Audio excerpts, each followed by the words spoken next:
And if I lived in a small town and I went to ffiec.gov and I found out that this is a problem bank or a very problematic bank, I certainly would move my funds if I had them there.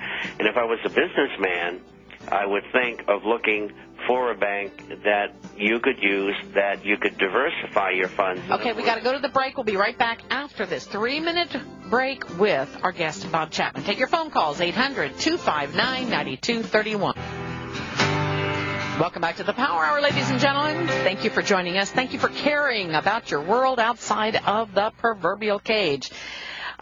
We got a couple of callers. We're going to go to those. I was just noticing that nurses are getting paid $45 an hour to give the H1N1 vaccines. $45 an hour pays more than the Power Hour pays. That is incredible. $45 an hour. Let's go to Ruth in North Dakota. Ruth, you're on the air with Bob Chapman. Go ahead, please. Yeah. Hi, Bob. If you had an annuity from AXA at a guaranteed 7%, would you cash it in for gold? And also, is there any way you can get out of a REIT if they say you can't get out of it? We give no financial advice on this program. By the way, this is all hypothetical. Go ahead, Bob. As far as the REITs are concerned, you'd have to know the legal structure that you bought into, so I really can't comment on that. And did you say Aetna? No, AXA. AXA. Yeah. AXA is a life company, but it's not a mutual company, correct? You don't know? I'm not sure.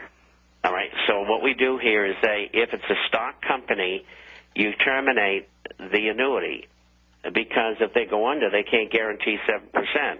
Another thing is there's a lot of states like Massachusetts that have laws that say if the insurance industry guarantees 7% and they only can pay 2%, we'll change the rules so that they can pay 2% so they'll stay in business. Then you have other states that don't do that, and because they don't do that, then the insurance company could go under. And you got to remember, if it's not a mutual company, they're investing in stocks. And if the stock market goes down, the value of your annuity goes down. And the same thing is true of life policies that have cash values, particularly universal life. And so you want to be out of them, and you want to be in gold and silver-related assets. This is a variable life. It doesn't make any difference. Okay. Does it have a cash value?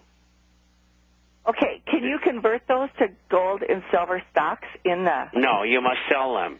You must sell them? And if you've made money on them, you have to pay a tax on it. Okay.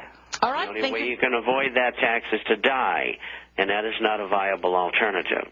Thank you. Not at all. Not for a power team member, no. Thank you, Ruth, for the phone call. Let's go to Joe in Arkansas. Take your Strauss heart drops, ladies and gentlemen. That's what they're for. Keep you alive and in the fight. Let's go to Joe in Arkansas. You're on with our guest today, Bob Chapman. Go ahead, please. Okay, thank you, Joyce. Yeah, I understand Mr. Chapman is an intelligent man, so I think this is an appropriate question for him. I was listening to Brother Stair earlier this morning, and he reported that Russian intelligence was reporting that the incident on the Potomac where the shots were fired, that was a rogue faction of American intelligence trying to assassinate the president, and they were prevented. They were unsuccessful. And I wanted to ask Mr. Chapman, does he know anything about this, and do you think that's credible?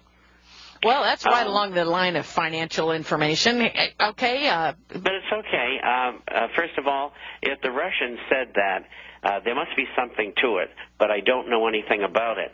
And, you know, the president, Joyce said, was crossing the Potomac River. And the question is, was it in a plane, a helicopter, over a bridge, by car, or was he walking on water? Probably walking on water. Yeah.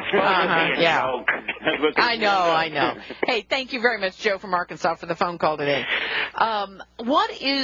Okay, we had an email here from not a very nice man who says, I'm not even going to say what his email is. Tom, what is wrong with you? Anyway, he says, ask about mass credit defaults among America's middle class. Well, it's in the process of happening, and it's tragic, but people with good jobs, good credit, FOICs of 750 and 800, some of them as high as 840, which I believe is the top on that rating system. they're losing their jobs. They're making $200,000-$300,000 a year. Everything was fine. I mean, I'm just watching the reports coming in from all over the world. The Eli Lilly is cutting 35,000 employees worldwide. Okay, we'll be back. We got a 1 minute, 10-second break, and we will be back with Bob Chapman for about another 3 or 4 minutes. Stay tuned. Our guest today is Bob Chapman. He joins us today trying to keep us out of trouble and keep you vested where you should be vested. We have another caller, and I'm going to go to John in Missouri. And the gentleman that just sent me the nasty email, why don't you come on the air and talk about whatever it is you want to talk about? Why don't you come on and give us your opinion rather than having to do it through an email and be nasty? I don't like nasty emails. I don't like nasty letters either. Come on the air and say it. There's not a lot of callers right now. You could come on the air, Tom. Let's go to John in Missouri. John, you're on the air. Go ahead, please.